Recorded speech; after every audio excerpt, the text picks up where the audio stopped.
Homeowners and home buyers. September's real estate market data showed that median prices, while they're still well above year-ago levels, that the actual price growth month over month this year has stopped. What does this mean for you?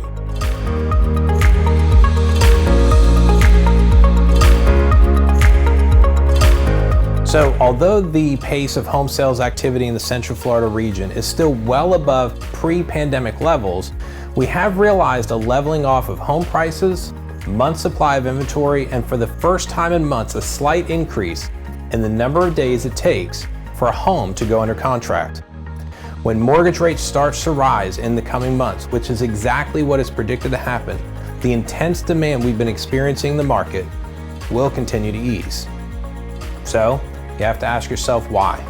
Well, we already know that we have higher home prices, and with increasing interest rates, it's going to become more difficult, more challenging for home buyers to qualify for their home loans. These factors combined means that our hot sellers market, as everyone's been calling it, will shift further. The question everyone is asking me right now, how will it shift? And what does it mean for homeowners and home buyers, respectively? And in truth, this is exactly what I spend a lot of time answering for people. And it's one of the reasons I record these videos. Look, I want to keep you informed and I want to help you make the best decisions when it comes to your real estate. But before I get too deep into all of that, let's just take a look at the numbers for this month. In the month of September, there were 3,610 active listings in the region, and this is down 36% from this time last year. It's important to note, pending inventory is also down by 9.3% from September of 2020. And the median sales price for September was $365,000, and that has effectively remained unchanged for the last 4 months. And interesting to note, the year-over-year change has continued to decline since June of 2021. Now, there were only 3,491 closed sales in the month of September. And guys, this is actually the lowest number of closed sales we have seen since March of this year. And finally, as mentioned earlier, the median time to contract increased just slightly this month. All of these stats really illustrate the predictions I've been making for months now about where our market is headed, and that is why it's in your best interest to pay attention to these regular video updates.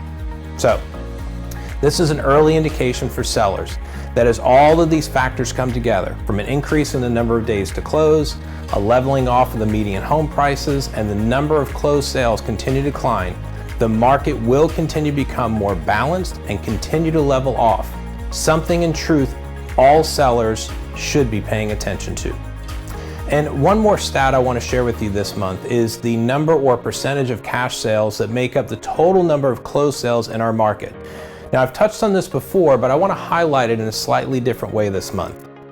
In September, cash sales represented 25% or 1 in every 4 closed sales. And this number has actually remained consistent for months now. Now, you're going to want to remember, these cash sales are often investors looking to capture the equity you as a homeowner have built up, resulting in more money for them and not as much for you. Of course, a trusted real estate advisor like myself can help homeowners navigate this problematic and ever-increasing market reality. So I know, these are a lot of numbers and it's a lot of information I'm throwing at you right now. But I know you'll find it useful, especially if you understand the importance of protecting your home equity and your financial well-being. So if you're interested in learning more on what's happening in your specific market, I'm always here to pull that information for you and most importantly, to discuss it with you. I'm always here to serve as a resource and I certainly welcome your calls, your texts, and your emails. So as always, stay tuned for more information and as I always say, stay well.